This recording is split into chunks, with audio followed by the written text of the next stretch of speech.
Imagine you run a small media startup. You do hardcore investigative stories. Whistleblowers trust you with their chat, emails, personal details. अब एक नया law आया है जिसमें एक government notice के बाद you may have to quietly hand over your data without even telling your source. यही टेंशन के अराउंड सुप्रीम कोर्ट में DPDP एक्ट पर जो PIL है वो घूम रही है। ये केस वही है जो हम जिसके बारे में हम पिछले 2 वीडियोस में बात कर रहे हैं। इस एंगल को स्पेसिफिकली नितिन सेठी और द रिपोर्टर्स कलेक्टिव ने रेज किया है, जो खुद ग्राउंड पे इन्वेस्टिगेटिव जर्नलिज्म करते हैं। अब सेक्शन 36 को सिंपल लैंग्वेज में अगर हम समझें तो लॉ कहता है कि सेंट्रल गवर्नमेंट किसी भी डेटा फिड्यूशियरी या इंटरमीडियरी से इंफॉर्मेशन मांग सकती है for the purposes of this act. मतलब आप लोगों का डेटा कलेक्ट या प्रोसेस करते हो एज अ मीडिया कंपनी, तो गवर्नमेंट लीगली आपसे वो इंफॉर्मेशन मांग सकती है।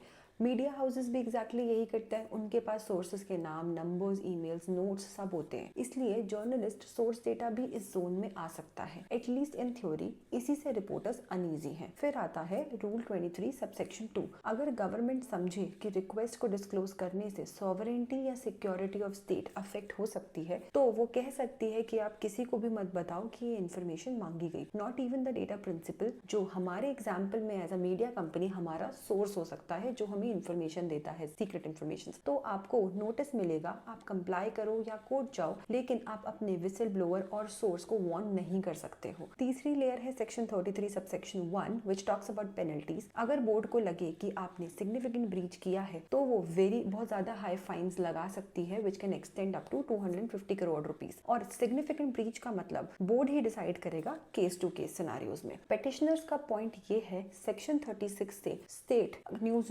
न्यूज रूम से डेटा मांग सकती है। रूल 23 सबसेक्शन 2 से कुछ रिक्वेस्ट सीक्रेट रह सकती हैं, और सेक्शन 33 सबसेक्शन 1 के अंडर ह्यूज फाइन्स लगाए जा सकते हैं which can create a chilling effect on journalism and press freedom under article 19 subsection 1 clause A. इसीलिए ये PIL सिर्फ टेक लॉ नहीं है, ये प्रिवेसी, सर्वेलेंस पावर्स और प्रेस फ्रीडम तीनों एक साथ एक टेबल पे हैं। सुप्रीम कोर्ट ने इसको लार्जर बेंच को रेफर किया है, मतलब ये क्वेश्चंस इग्नोर नहीं किए जा सकते। So follow my channel for more updates on this PIL and for latest amendments on DPDP. Thank you so much.